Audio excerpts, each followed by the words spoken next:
अस्सलाम वालेकुम, आदाब। खास प्रोग्राम वक्त की बात में आपका खैर मकदम है। मैं हूं आपके साथ ज़ुहर लोलाबी। वक्त की बात में आज बात होगी मशरिक़ वस्ता की ताज़ा तरीन सूरत हाल की। आज बात होगी ईरान, अमेरिका और इसराइल जंग की, क्योंकि मशरिक़ वस्ता में जारी कशीदगी के दौरान अमेरिका, इसराइल और ईरान के दरमियान जंग आज 32वें दिन में दाखिल हो चुकी है। 1 महीने से ज़्यादा का अरसा गुजर चुका है।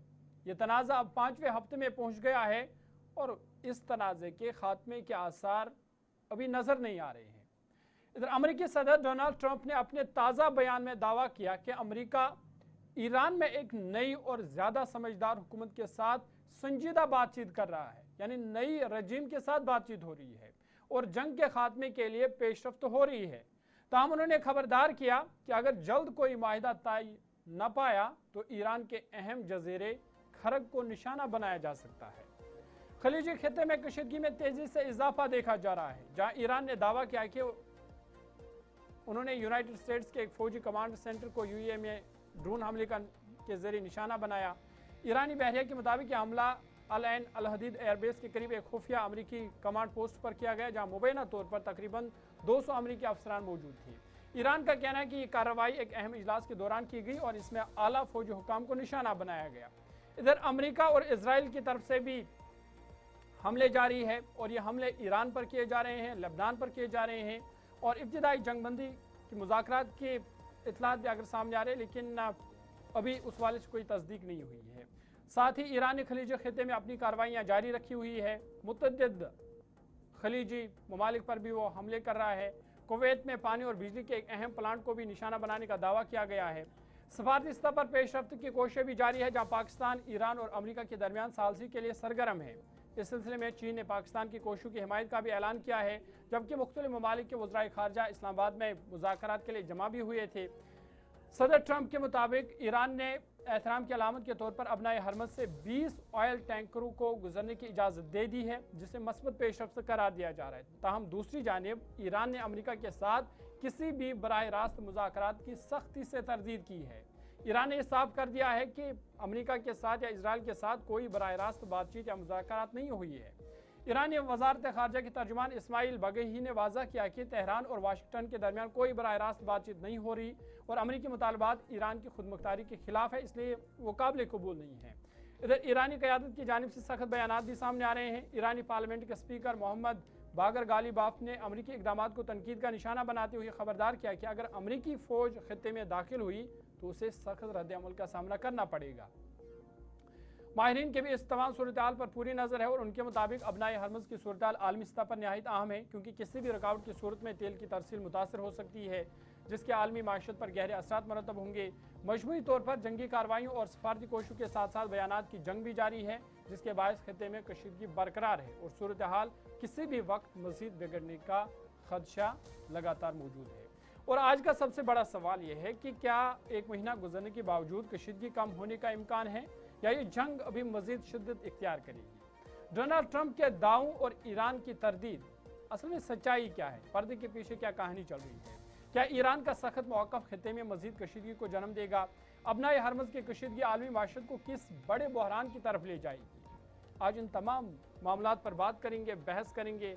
ख़ास मेहमान, ख़ास माहिरीन हमारे साथ जुड़ेंगे, उनसे बातचीत करेंगे। लेकिन आज जो वाइट हाउस की प्रेस ब्रीफिंग हुई उसमें क्या कुछ कहा गया, पेदर पे उनका बयानात आपको सुनाते हैं और उसके बाद मेहमान के पास भी चलेंगे। लेकिन प्रेस ब्रीफिंग में क्या कुछ कहा गया, एक के बयान आपको सुनवाते हैं। Epic Fury is moving ahead successfully and according to plan. With each passing day, the United States military is increasing its advantage over the terrorist Iranian regime. More than 11,000 enemy targets have been struck to date, each strike further crippling the regime's offensive and defensive capabilities and creating more leverage for the United States and our allies. Compared to the start of the operation, Iran's ballistic missile and drone attacks are down by roughly 90%. The United States is also decimating the Iranian regime's navy. We have destroyed more than 150 of their naval vessels so far, including 92% of their largest vessels. The Iranian Navy has no vessels operating in major regional waterways and no ability to project naval power, which is why they've been assessed as combat ineffective. Our military continues to obliterate Iran's defense industrial base, with nearly 70% of their missile, drone, and naval production facilities and shipyards damaged or destroyed thus far, significantly reducing their ability to pose future threats in the region. U.S. and Israeli joint forces control the skies and it's no surprise that we are seeing the remaining elements of the regime become increasingly eager to end the destruction and come to the negotiating table while they still can. Despite all of the public posturing you hear from the regime and false reporting, talks are continuing and going well. What is said publicly is, of course, much different than what's being communicated to us privately. As a result, President Trump issued a 10-day pause to postpone planned strikes on Iranian power plants and energy infrastructure.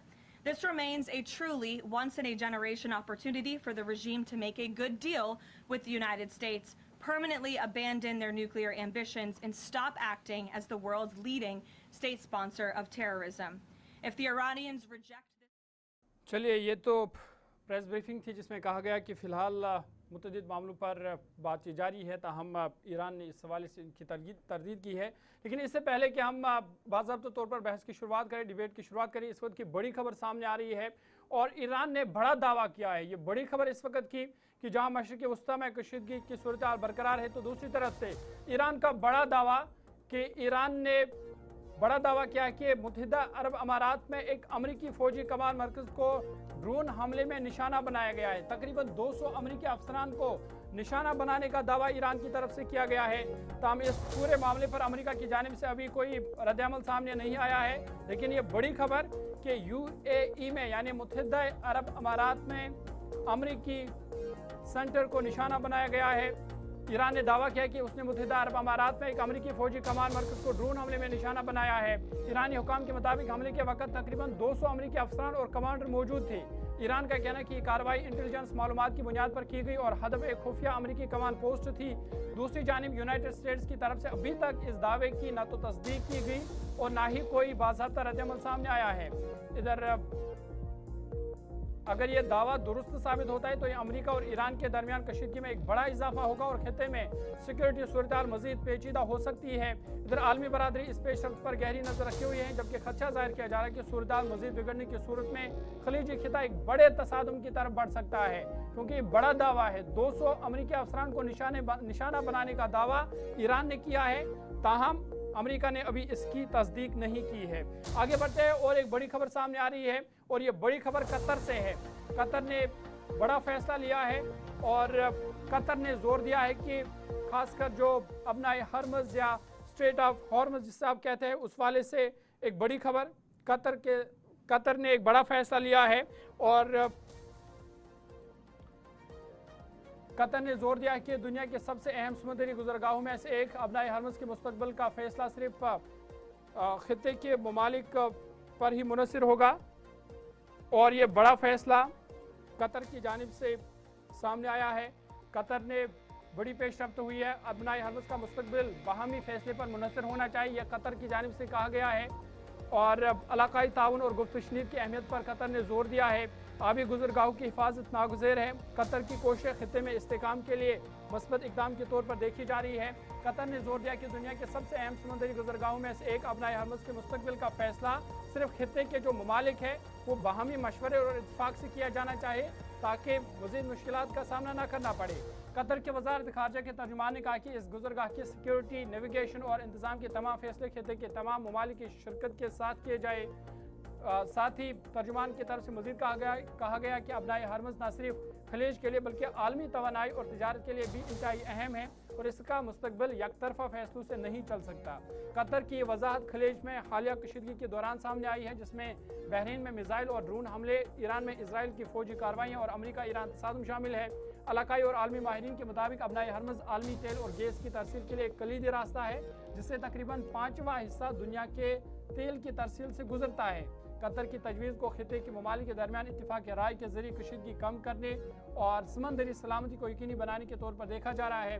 आलमी बरादरी ने भी इस तजवीज़ का खैर मकदम किया और कहा कि इलाकाई सतह पर इत्तेफाक राय खत्े में इस्तेहकाम और आज़ादाना नेविगेशन को यकीनी बनाने में मददगार साबित हो सकता है। आने वाले हफ्ते में इस बात का फैसला करेंगे कि आया खलीजी ममालिक मिलकर अपनाए हरमज़ के सिक्योरिटी और इस्तेहकाम को बरकरार रख सकेंगे या नहीं, और अपनाए हरमज़ की तरफ से उनका लाही अमल क्या होगा या उनकी पॉलिसी क्या होगी, एक बड़ा सवाल है, लेकिन इसका फैसला आइंदा दिनों में हो सकता है। ये तो एक खबर। दूसरी बड़ी खबर भी कतर के हवाले से ही आ रही है, और बड़ी खबर कतर के हवाले से, कतर ने खासकर जो सालसी का किरदार इस वक्त मुतअद्दिद ममालिक निभा रहे हैं ईरान, इजराइल, अमेरिका जंग को ख़त्म करने के लिए, इस हवाले से कतर ने साफ किया है कि फ़िलहाल खलीजी तनाज़ा में जारी सालसी का हिस्सा कतर नहीं है।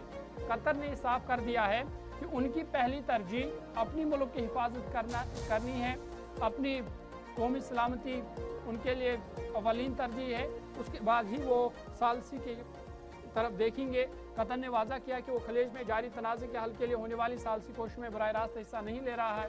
वज़ारत ख़ारिजा के तर्जुमान ने कहा कि कतर की तरजीहात इस वक्त अपने वतन की हिफाजत और कौमी सलामती पर मरकूज़ है।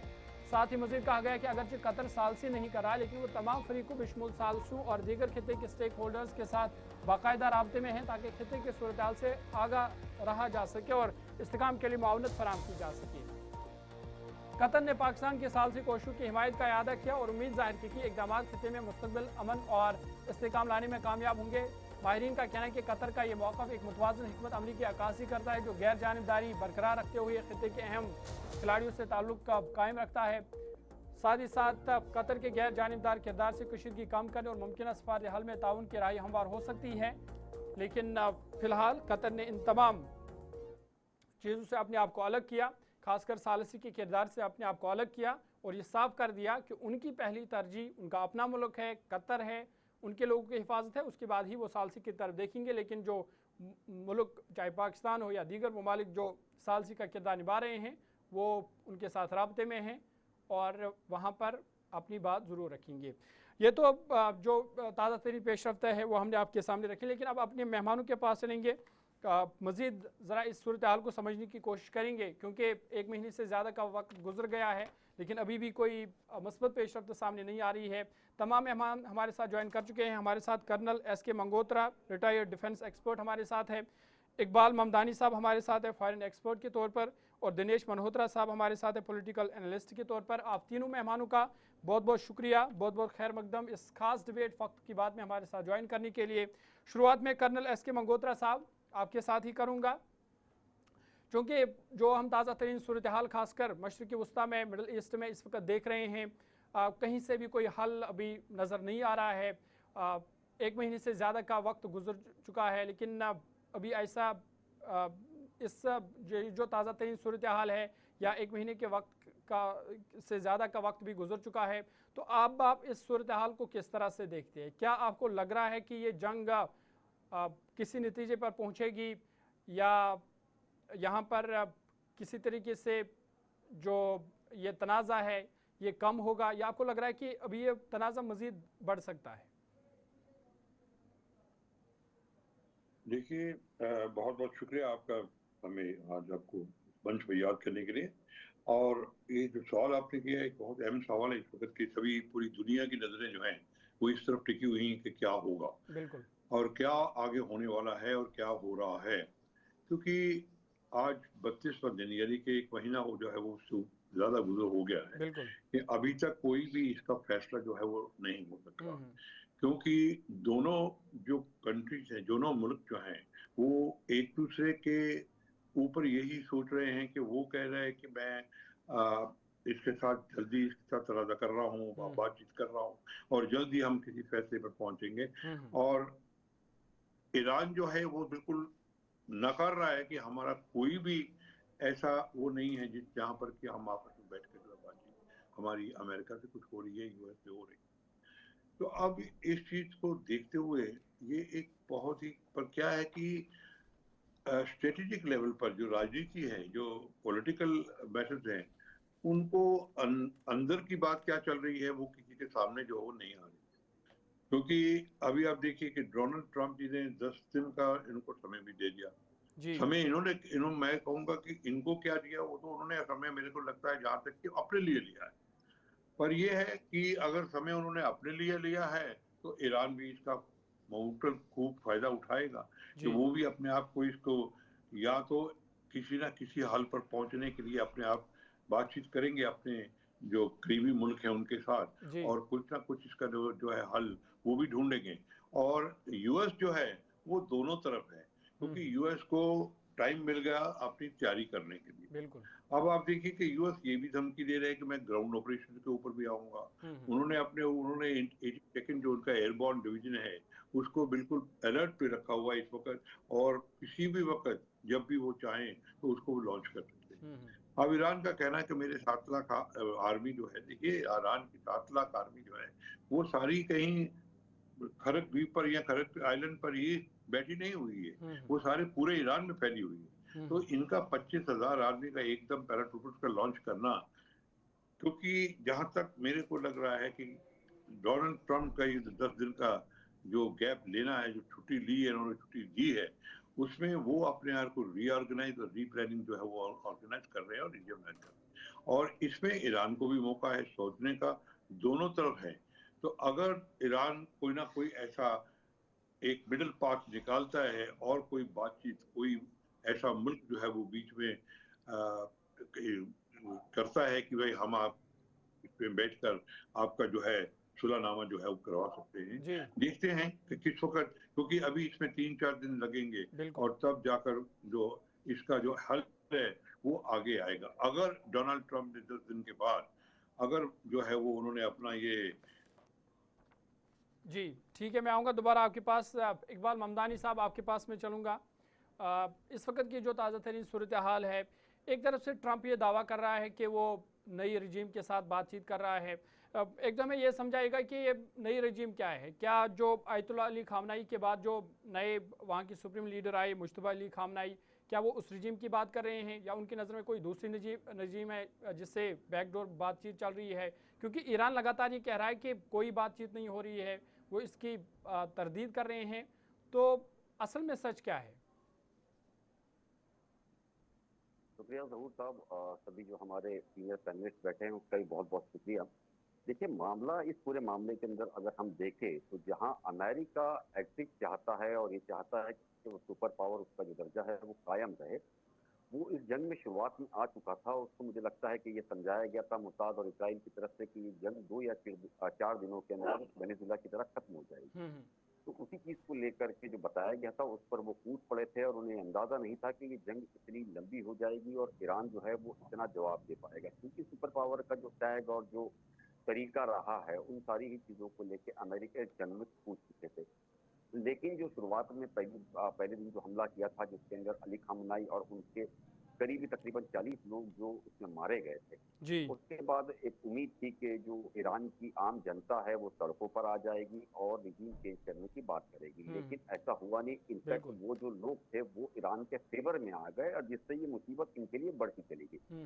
हालांकि इस पूरे मामले के अंदर आप देखिए, ईरान भी जो है वो चाहता है कि इससे भी कोई सेफ रास्ता मिले और इस जंग से बाहर आए, क्योंकि वो भी जानता है कि जंग जितनी लंबी चलेगी उतना उसके लिए भी एक मुसीबत होगी। लेकिन ईरान जो है अभी एक तरीके से हावी इसलिए है क्योंकि चाइना या रशिया की अगर हम बात करें तो वो पीछे से बहुत बड़ा सपोर्ट दे रहे हैं, जो ईरान के लिए मुझे लगता है कि फिलहाल बहुत अच्छी बात है। दूसरा, आपने देखा कि कल जो तुर्की का बयान आया, तुर्की ने भी साफ कहा है कि अगर कुर्द, जो अमेरिका चाहता है कि कुर्द सैनिक जो है वो आकर के उसके लिए लड़ाई लड़े और उसके पीछे अमेरिका की फौजें रहे, तो अगर इस तरह के हालात होते हैं तो तुर्की जो है वो सीधे सीधे ईरान के फेवर में आके कुर्द के ऊपर हमला करेगा। तो ये मामला धीरे धीरे करके जो है वो तूल पकड़ता जा रहा है। हालांकि व्हाइट हाउस के जो बयान अगर हम बात करें या डोनाल्ड ट्रंप की बात करें तो जो बयान आता है वो आप देखिए ज्यादातर उसका असर जो है वो शेयर मार्केट पे होता है और ये इल्जाम भी लग रहे हैं ट्रंप पे अमेरिका के अंदर के वो अपने करीबी लोगों को फायदा दिलाने के लिए इस तरह के बयान देते हैं और अचानक कुछ ही देर के अंदर शेयर मार्केट में उछाल आता है और कुछ देर के अंदर जिस तरीके से ईरान खंडन करता है उसके अंदर शेयर मार्केट में करोड़ों रुपये या अरबों रुपये डूब जाते हैं। जी। तो इस लड़ाई को हम इस तरह से देखें अगर पूरी तरीके से, तो ईरान इस पूरे मामले के अंदर एक तरीके से बढ़त बनाए हुए। हालांकि स्टेट ऑफ हॉर्मुज जो है वो उसने अभी तक पूरी तरीके से बंद रखा है। कुछ जो उनके पसंदीदा लोग हैं उसे बाहर निकलने की इजाजत जरूर है। हालांकि इस पूरे मामले के अंदर अमेरिका जो मान रहा है कि बूट्स ऑन ग्राउंड वो उतरेगा, तो इतना आसान मुझे नहीं लगता है अमेरिका के लिए भी होगा। क्यों? कि उसके जो अभी 40,000 सैनिक मिडल ईस्ट में है, बिल्कुल। और सैनिक बुला रहे हैं, तो मतलब क्या हम ये बताने की कोशिश कर रहे हैं कि उनके जो पहले 40,000 थे वो काबिल नहीं है। हालांकि ये पैराट्रूप्स और कमांडोज और मरीन कमांडोज को लेकर के ये हमला सिर्फ खार्क पे करने की बात नहीं कर रहे हैं, वो लद्दाख पे भी करने की कोशिश कर रहे हैं। और खार्क का जो सपना है डोनाल्ड ट्रंप का, आज से नहीं तकरीबन 35-40 साल से है कि वो खार्क आइलैंड पे जो है वो कब्जा करे। और अमेरिका का ये हमेशा से सपना रहा है। आप देखिए कि जितने भी ऑयल भंडार है, चाहे इराक हो, ईरान हो, सीरिया हो, लीबिया हो, वेनेजुला हो या मिडल ईस्ट हो, हर जगह वो चाहता है कि तेल पर उसका कब्जा रहे, गैस पर बिल्कुल। उसका कब्जा रहे, और वो दुनिया का दादा बना रहे। और खास करके 1974 के बाद में जब वो पेट्रो डॉलर इंट्रोड्यूस हुआ था, उसके बाद से ही अमेरिकन डॉलर जो है वो दुनिया के अंदर राज कर रहा है, और उसी चीज को लेकर के वो लूटपाट करते हुए आए।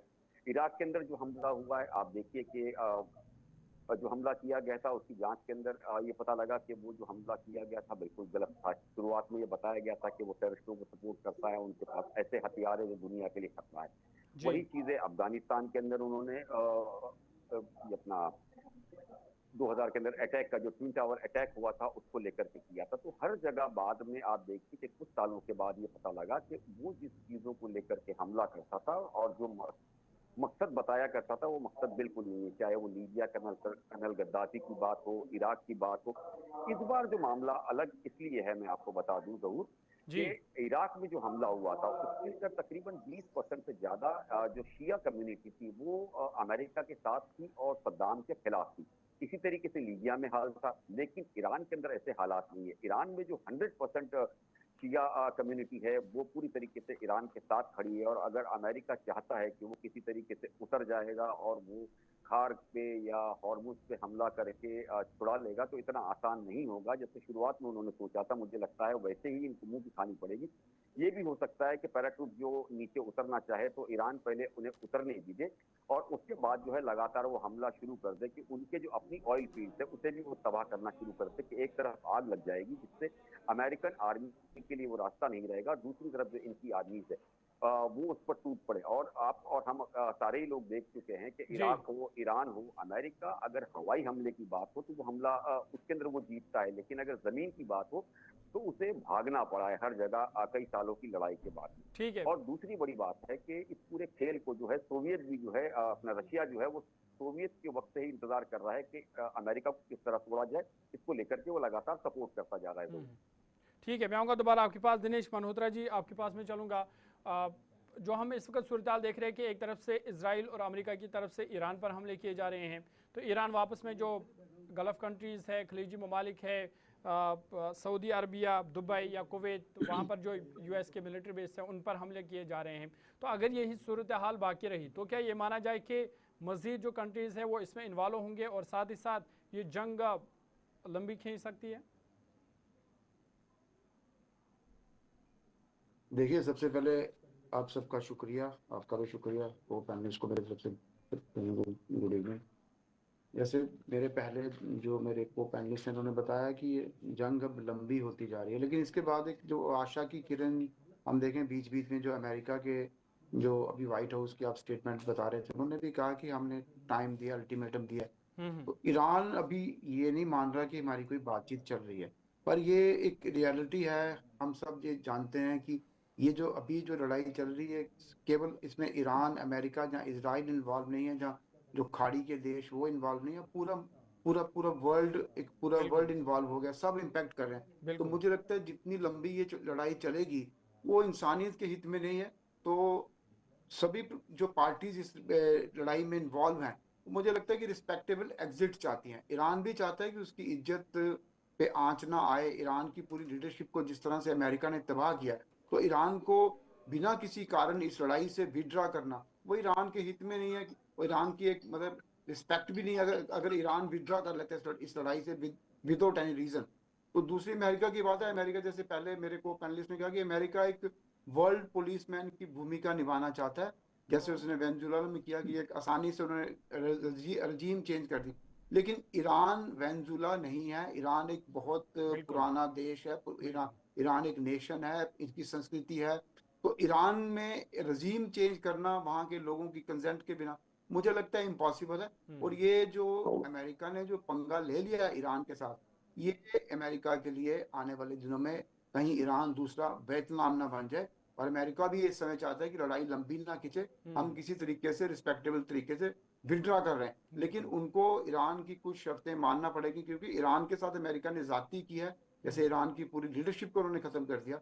तो अब आने वाले दिनों में बातचीत कहाँ चलती है, कैसी चलती है, कौन से कंट्रीज इन्वॉल्व होते हैं, ये मैटर करता है। तो अभी बहुत जल्दी है ये कहना, क्योंकि अभी 10 दिन 4 दिन पड़े हैं जो डेडलाइन अमेरिका ने दी है। 4 दिन के अंदर बहुत कुछ हो सकता है। तो मैं बड़ा पॉजिटिव हूँ कि शायद ये देश जो है, तीनों देश जो इन्वॉल्व हैं, डायरेक्टली इन्वॉल्व हैं, इसराइल, अमेरिका और ईरान, थोड़ा समझदारी दिखाएंगे और एक बड़ा दिल करके इस लड़ाई को जितनी जल्दी हो सके इसको खत्म करने की कोशिश करेंगे। ठीक है, एस.के. मंगोत्रा साहब आपके पास में आऊँगा। जो लगातार अमेरिका धमकी दे रहा है या डोनाल्ड ट्रंप धमकी दे रहा है कि वो ईरान पर जो है ज़मीनी कार्रवाई करेगा, तो अगर अमेरिका की तरफ से या इजराइल की तरफ से ईरान पर ज़मीनी कार्रवाई भी की जाती है, तो क्या ईरान के पास जो मिसाइल और ड्रोन सलाहियत है, क्या वो उस कार्रवाई का मुकाबला कर सकते हैं? देखिए सर जी, ऐसा है कि ये 4 दिन जो है बड़े अहम दिन हैं, जैसे कि अभी हमारे को पैनलिस्ट ने बताया कि इसको 4 दिन के बाद ये पता लगेगा कि क्या होगा और क्या नहीं होगा। जो सवाल आपने पूछा एक बहुत इंपॉर्टेंट सवाल है कि क्या जो अमेरिकन अगर लॉन्च करते हैं अपने आप को ग्राउंड फोर्सेस के ऊपर, तो क्या ईरान इसका मुकाबला कर सकता है या नहीं। देखिए, आपको ये मानना पड़ेगा कि चाहे कुछ भी कह रहे हैं कि American is a super power. जैसे वो कहते हैं कि उन्होंने उनका जो पूरी जो एडमिनिस्ट्रेशन थी उसको खत्म कर दिया शुरू में ही, जब खनमई साहब की डेथ हुई। तो सेम थिंग आज अगर आप देखें, जो ब्रेकिंग न्यूज में अभी भी आपने बताया कि अमेरिकन के 200 जो इम्पोर्टेंट ऑफिसर्स हैं उनके ऊपर हमला हुआ और उनको ईरान क्लेम कर रहा है कि हमने उनको मार दिया है। तो ये जो जिद है एक दूसरे के ऊपर, ये बहुत चलेगी। पर अमेरिकन, ये मैं आपको बता दूं कि हमें मानना पड़ेगा कि कुछ भी है, जो अमेरिकन टेक्नोलॉजी जो है और अमेरिका ने जो मार खाई हुई है पहले भी, उनसे भी वो लेसन काफी सीख चुके हैं। जैसे अफगानिस्तान में उन्होंने मार खाई, वियतनाम में मार खाई, कई जगह पर, और उन्होंने बड़ी बुरी तरह से वो वापस आए हैं। पर अमेरिकन भी अगर अपने आप को लॉन्च करेंगे, उनको भी मालूम है कि हमको एक जलते हुए कुएं के अंदर कूदना है। तो उस कूदने के लिए वो बहुत अच्छी तरह से अपनी प्लानिंग जो है करके, किस तरह से हम इसको चाहे करेंगे, किस तरह से हम इसको नेस्तनाबूद कर सकते हैं, क्योंकि उनकी टेक्नोलॉजी है। टेक्नोलॉजी जैसे आप कह रहे हैं, आप देखिए कि एयर स्पेस इस वक्त डोमिनेशन पूरी अमेरिका की हो गई है। एयर स्पेस के ऊपर उनकी डोमिनेशन है। तो एयर स्पेस में और नीचे से जो मिसाइल्स हैं, वो भी मैं कहूंगा कि कुछ हद तक, क्योंकि या तो अभी वो रोके हुए हैं इस चीज को, तो और कुछ हद तक वो इसको इस्तेमाल करने की कोशिश करेंगे कि जब उनके डाउन ट्रूप जो है वो नीचे उतरे। और अमेरिका भी जो है वो ऐसे नहीं उतरेगा, वो भी एक बड़ी सोच समझ के साथ अपने अगर वो उतारेगा, तो मैं ये कहूंगा कि ये बहुत एक बड़ी जंग जो होगी। और इसमें अमेरिकन, मैं कहूंगा कि वो सक्षम हैं, इस काबिल हैं कि वो ईरान जो है, जो छोटा मुल्क है जहां पर वो उतरेंगे, हालांकि वो उनकी होम ग्राउंड है मैं कहूंगा। पर एक जो भी हमारे को पैनलिस्ट ने बताया है कि इस वक्त जो है ये 4-5 दिन का है, तो बहुत एक अहम लफ्ज इस्तेमाल किया गया है जिसमें कि दोनों मुल्क चाहेंगे कि ग्रेसफुल विड्रॉल हो जाए, जिसमें ना उनके ऊपर कोई आंच आए ना उनके ऊपर कोई आंच आए। तो दोनों मुल्क इस वक्त चाहते हैं, अमेरिकन भी चाहते हैं, इजरायली भी चाहते हैं, और I am sure Iranian also would be knowing कि भाई हम किसी तरीके से ग्रेसफुल विड्रॉल हो जाए, जिसमें कि दोनों तमाम जो तीनों मुल्क इन्वॉल्व हैं वो कुछ ना कुछ, क्योंकि देखिए इसमें कुछ प्लस माइनस करना पड़ेगा, कुछ उनको देना, अगर बातचीत होती है तो कुछ उनको प्लस करना पड़ेगा, कुछ उनको माइनस करना पड़ेगा। अब ये कहाँ होता है, कैसे बैठकर होता है, क्या दोनों मुल्कों, क्या ईरान भी इस बात के लिए सहमत होता है या नहीं होता है, और अगर नहीं होता है तो ये वॉर डेफिनेटली लंबी चलेगी। और ग्राउंड फोर्सेस अगर उतर गई तो ये एक बहुत ही, आप ये कह लीजिए कि हमारा कुरुक्षेत्र वाली लड़ाई जो है वो हमारे ये ग्राउंड पर होगी। ठीक है, इकबाल ममदानी साहब आपके पास में चलूंगा, क्योंकि पाकिस्तान सालसी का किरदार अदा कर रहा है। हमने देखा कि वहाँ पर एक इजलास भी हुआ और अब पाकिस्तान ये भी दावा कर रहा है कि चीन भी अब उसकी हिमायत में है। तो क्या आपको लग रहा है कि ये सालसी के किरदार से कुछ असर पड़ेगा? देखिए जहूर साहब, सालसी के किरदार से मुझे नहीं लगता है बहुत बड़ा फर्क पड़ेगा। उसकी वजह है कि ईरान हो या अमेरिका हो, ये जंग से एग्जिट करना चाहते हैं, लेकिन इजराइल जो है वो नहीं चाहता कि किसी भी तरीके से अमेरिका, जो कि वो 40 साल से ये सोच रहा था कि अमेरिकन उनके साथ है, इस बार ये मौका मिला है डोनाल्ड ट्रंप की शक्ल में, वो बिल्कुल नहीं चाहते कि इस जंग में कमजोरी मिले। उसकी वजह है कि इजराइल जानता है कि अमेरिका अगर ईरान को जितना कमजोर कर सकता है वो आगे लिए उसके लिए बेनिफिट होगा। अगर इसके अंदर अमेरिका भी तबाह हो जाता है तो इसराइल के लिए कोई दिक्कत नहीं आएगी, क्योंकि वो जानता है कि अमेरिका की बर्बादी के बाद ही इसराइल जो है नया सुपर पावर दुनिया के अंदर उभर के आएगा।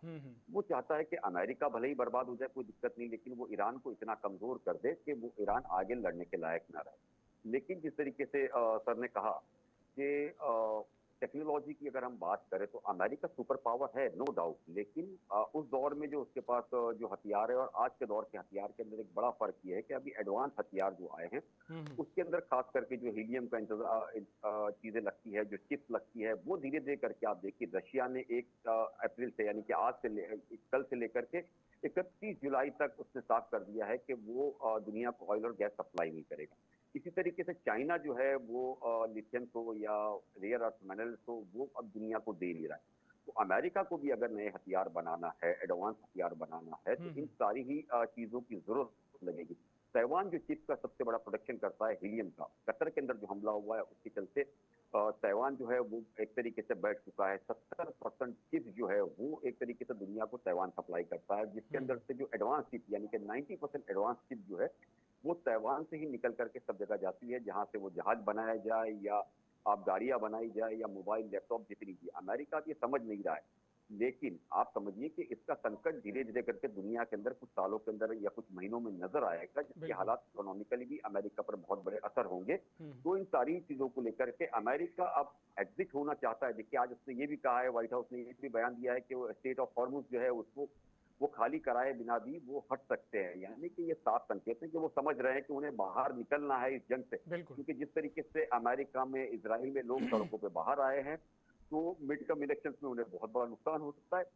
लेकिन जो मुसीबत है कि वो इजराइल किसी तरीके से चाहता नहीं है, जिस तरीके से तुर्की पे या कतर पे या कुवैत पे जो हमले पिछले दिनों हुए हैं, जिसको ये कहा गया कि ईरान ने किया है, लेकिन ईरान ने उसे साफ तौर पर मना किया। उसने कहा कि ये हमला इजराइल की तरफ से, तुर्की हो, कुवैत हो। अब ये भी मानने लगे कि जो लगातार हमले किए जा रहे हैं वो फॉल्स फ्लैग ऑपरेशन किए जा रहे हैं। तो ये इजराइल एक तरफ ये भी काम करते जा रहा है कि वो चाहता है कि किसी तरीके से मिडल ईस्ट के अंदर जो अरब और मुस्लिम कंट्रीज है वो इस जंग में शामिल हो जाए। देखिए डोनाल्ड ट्रंप ने आज ये कहा है कि अपने ट्वीट के अंदर कि ये जो नुकसान है वो अरब से होगा, यानी कि एक तरफ से जो हमले हो रहे हैं वो भी अरबों पे हो रहे हैं और आगे नुकसान भी अरब करेंगे। तो इसका पूरा जो खामियाजा है वो आप समझिए कि मिडल ईस्ट को भरना पड़ेगा। लेकिन इसके अंदर एक चीज बहुत साफ है, जिस तरीके से पार्लियामेंट के अंदर अभी ईरान ने वॉकआउट किया और उसने कहा कि अब ये न्यूक्लियर के अंदर जो वो ट्रीटी में थे उससे वो बाहर निकल रहे हैं, तो आने वाले दिनों के अंदर ये साफ है कि वो न्यूक्लियर पावर भी बनेगा, आईसीबीएम जो मिसाइल से वो भी बनाएगा, जिससे दुनिया के लिए एक मुसीबत और खतरा हो जाए, जिसके अंदर मुझे लगता है कि रशिया, चाइना और नॉर्थ कोरिया जैसी जो कंट्रीज है वो इसे समर्थन देगी। तो मिडल ईस्ट का अभी न चाहते हुए भी एक तरीके से पावरफुल ईरान जो है दादा बन चुका है। सुपर पावर ऑयल और लड़ाई दोनों में ही बनता हुआ मुझे नजर आ रहा है। जो ठीक है दिनेश मल्होत्रा जी, एक आखिरी सवाल मेरा आपसे ये रहेगा कि जिस तरीके से हमने कुछ दिनों पहले देखा कि अमेरिका के मुतअद्दिद शहरों में मुजाहरे हुए ट्रंप के खिलाफ, या जो जंग है उसके खिलाफ, इजराइल में भी मुजाहरे हुए, तो क्या ये माना जाए कि अब डोनाल्ड ट्रंप के लिए या अमेरिका के लिए एक तरीके से मजबूरी बन गई है कि इस जंग को ख़त्म करना? देखिए ऐसा है कि जैसे मैंने पहले आपको कहा कि लड़ाई किसी के हित में नहीं है। वर्ल्ड में अगर कुछ पावर्स जिनका एक शौक है लड़ाई करना, लेकिन दुनिया में कुछ ऐसे लोग भी हैं जो चाहते हैं कि सारी दुनिया में पीस रहे, शांति रहे, तो वो लोग इजराइल में भी हैं। तो इजराइल में भी लोग जंग के खिलाफ प्रोटेस्ट कर रहे हैं, अमेरिका में भी कर रहे हैं। तो ईरान में तो आपने जंग शुरू होने से पहले ही देखा कि किस तरह से सिविलियन एक मूवमेंट चली थी। तो हर पूरी दुनिया में कुछ लोग हैं जो शांति चाहते हैं। तो मुझे लगता है कि जो लोग शांति चाहते हैं उनका प्रेशर इन लोगों के ऊपर पड़ना चाहिए जो लोग जंग के बड़े शौकीन हैं, जिनको ये बड़ा शौक है कि वो कभी किसी पे हमला करें, कभी वो वेनेजुला पे हमला करें, कभी वो किसी के साथ डील करें, किसी पे टैरिफ लगाएं। ऐसे लोगों के ऊपर जो लोग पीस लविंग लोग हैं पूरे वर्ल्ड में, उनको इकट्ठे होके प्रेशर बनाना चाहिए कि जंग आज का मतलब आज के युग में जंग नहीं, जैसे हमारे प्रधानमंत्री कहते हैं कि ये युद्ध नहीं, ये बुद्ध का युग है। तो हम सबको मिलजुल के पूरे वर्ल्ड में ऐसी जो पीस लविंग पावर्स हैं उनको स्ट्रेंथन करना चाहिए। मुझे लगता है कि आने वाले दिनों में अमेरिका के राष्ट्रपति के ऊपर ये प्रेशर पड़ेगा कि वो इस जंग से विड्रा करें, क्योंकि जैसे आपने खुद कहा कि अमेरिका के विभिन्न शहरों में लोग प्रोटेस्ट कर रहे हैं, तो आने वाले दिनों में ये प्रोटेस्ट बढ़ेंगे, क्योंकि अमेरिका की आर्थिक स्थिति, इकोनॉमी पे भी बहुत फर्क पड़ रहा है, बहुत इम्पैक्ट पड़ रहा है जो वार हो रहा है। तो अमेरिकन लोग रियलाइज कर रहे हैं कि वार से कुछ निकलेगा नहीं, अल्टीमेटली पीस ही प्रिवेल होती है, पीस से डेवलपमेंट होती है, पीस से ग्रोथ होती है। चलिए, बहुत बहुत शुक्रिया आप तमाम मेहमानों का इस खास डिबेट में हमारे साथ ज्वाइन करने के लिए। हमारे साथ colonel S K. Mangotra retired defence expert के तौर पर हमारे साथ थे, इकबाल ममदानी साहब फॉरेन एक्सपर्ट के तौर पर हमारे साथ थे, दिनेश मल्होत्रा जी पॉलिटिकल एनालिस्ट के तौर पर हमारे साथ थे। और बात हो रही थी ईरान, इसराइल और अमेरिका जंग की, क्योंकि 1 महीने से ज़्यादा का वक्त गुजर चुका है, लेकिन अभी भी ये जंग थमने का नाम नहीं ले रही है।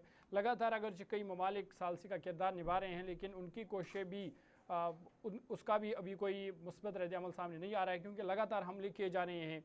जहाँ एक तरफ से इसराइल और अमेरिका ईरान पर हमले कर रहा है, लेबनान पर हमले कर रहा है, तो दूसरी तरफ से ईरान जो खलीजी ममालिक है, gulf country, Saudi Arabia, Kuwait, वहाँ पर जो US के मिलिट्री बेस है या इसराइल की, उन पर हमले किए जा रहे हैं। तो जिस वजह से अब कशीदगी लगातार बरकरार है।